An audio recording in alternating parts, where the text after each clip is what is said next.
মেসিকে খেপানোর ফল যে কতটা ভয়ঙ্কর হতে পারে তা সেদিন হারে হারে টের পেয়েছিল রিয়াল মাদ্রিদ।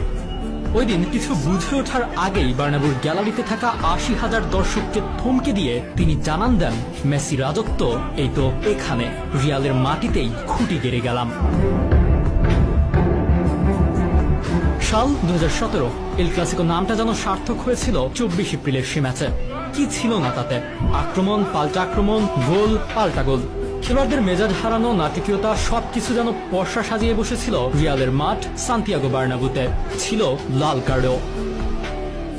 ২-২ ড্রয়েই খেলা শেষ ভেবে টিভি রিমোট অনেকে হাতে নিয়েছে কি নেয়নি। সেই মুহূর্তে দৃশ্যপটে আবারও লিও মেসি, যিনি এর আগেও করেছেন এক goal. Sergio Roberto, Gomez, Jordi Alba আর মেসি, এই চারের মিলিত এক দুর্দান্ত পাল্টা আক্রমণে এলো মেসির ৯২ মিনিটের সেই গোল। সে গোলের পর মেসি রোমান জার্সি